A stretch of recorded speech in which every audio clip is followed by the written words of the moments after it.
warahmatullahi wabarakatuh. Perkenalkan, nama saya Dida Siti Fadilah.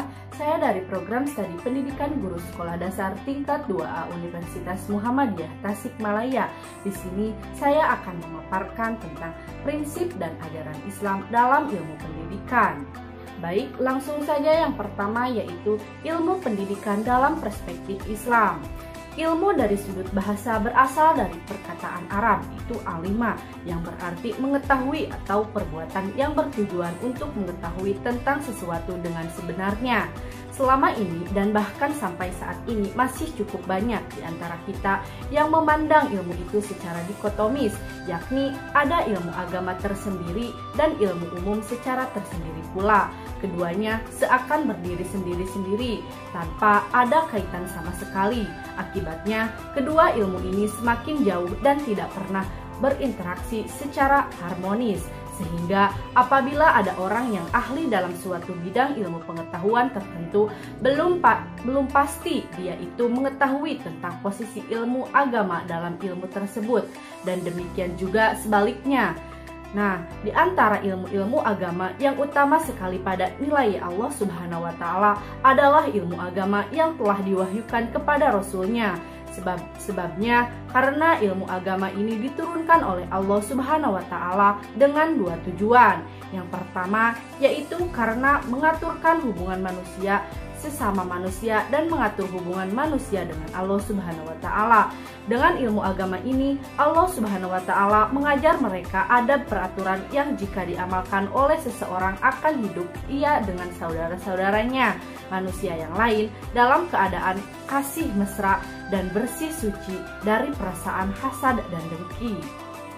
Yang kedua yaitu dengan ilmu agama. Ini juga Allah Subhanahu wa Ta'ala mengajar mereka ada peraturan yang jika diamalkan oleh seseorang dalam hubungannya dengan Tuhan akan berjayalah ia mencapai keridhoannya, yaitu dengan menjadikan dia berkehidupan bahagia di dunia dan mendapat balasan yang sebaik-baiknya di akhirat kelak.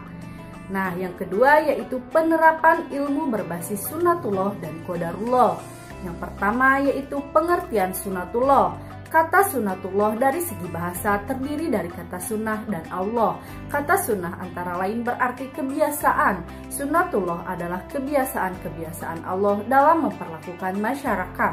Adapun pengertian lain, sunatullah merupakan hukum-hukum Allah yang disampaikan untuk umat manusia melalui para rasul, undang-undang keagamaan yang ditetapkan oleh Allah yang termaksud di dalam Al-Quran, hukum alam yang berjalan tetap dan otomatis.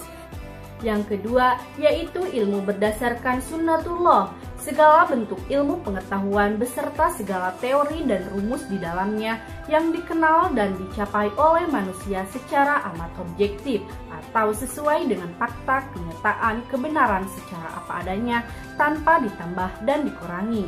Pada dasarnya hanya semata hasil dari pengungkapan atas sebagian amat sangat sedikit dari ilmu pengetahuannya, terutama sunnatullah.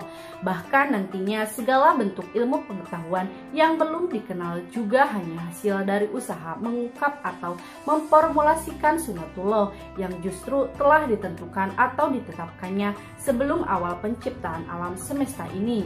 Ketiga yaitu pengertian qadarullah. Takdir atau qadar adalah perkara yang telah diketahui dan ditentukan oleh Allah Subhanahu wa Ta'ala dan telah dituliskan oleh Al-Qalam dari segala sesuatu yang akan terjadi hingga akhir zaman. Pengertian qadarullah, Rasulullah Shallallahu alaihi wasallam bersabda, yang artinya tidak beriman salah seorang dari kalian hingga dia beriman kepada qadar baik dan buruknya dari Allah dan hingga yakin bahwa apa yang menimpanya tidak akan luput darinya serta apa yang luput darinya tidak akan menimpanya. Yang terakhir yaitu ayat Al-Quran dan hadis yang relevan. Kedudukan ilmu pengetahuan dalam Islam menempati kedudukan tinggi di mana Al-Quran memandang orang yang beriman dan berilmu pengetahuan berada pada posisi yang tinggi dan mulia, dan juga ditegaskan dalam hadis-hadis Nabi yang membuat anjuran dan dorongan untuk menuntut ilmu. Hadis-hadis Nabi yang memuat anjuran dan dorongan untuk menuntut ilmu yaitu Allah akan mengangkat derajat orang-orang yang beriman dan berilmu pengetahuan beberapa derajat. Quran Surat Al-Mujadilah. Hal ini juga ditegaskan dalam beberapa ayat dan hadis Rasulullah SAW sebagai berikut. Yang artinya yaitu niscaya Allah akan meninggikan orang-orang yang beriman di antaramu dan orang-orang yang diberi ilmu pengetahuan beberapa derajat, dan Allah Maha mengetahui apa yang kamu kerjakan. Quran Surat Al-Mujadilah ayat 11. Rasulullah SAW pun memerintahkan para orang tua agar mendidik anak-anaknya dengan sebaik mungkin, yang artinya didiklah anak-anakmu karena mereka itu diciptakan buat menghadapi zaman yang sama sekali lain dari zamanmu kini. Hadis Nabi SAW. Menuntut ilmu itu diwajibkan bagi setiap muslimin. Sesungguhnya Allah mencintai para penuntut ilmu. Hadis Nabi SAW. Ayat ini menguraikan bagaimana kedudukan dari setiap umat manusia yang memiliki tingkat keimanan yang tinggi yang dibarengi dengan penguasaan terhadap ilmu pengetahuan. Allah telah menentukan segala perkara untuk makhluknya sesuai dengan ilmunya yang terdahulu dan ditentukan oleh hikmahnya. Tidak ada sesuatu pun yang terjadi melainkan atas kehendaknya, dan tidak ada sesuatu pun yang keluar dari kehendaknya. Maka semua yang terjadi dalam kehidupan seseorang hamba adalah berasal dari ilmu, kekuasaan, dan kehendak Allah, namun tidak terlepas dari kehendak dan usaha hambanya. Allah Ta'ala berfirman, yang artinya sesungguhnya kami menciptakan segala sesuatu menurut ukuran. Quran Surat Al-Qamar ayat 49. Dan Dia telah menciptakan segala sesuatu dan Dia menetapkan ukuran-ukurannya dengan serapi-rapinya. Quran Surat Al-Furqan ayat 2. Dan tidak ada sesuatu pun melainkan pada sisi kamilah wazanahnya, dan kami tidak menurunkannya melainkan dengan ukuran tertentu.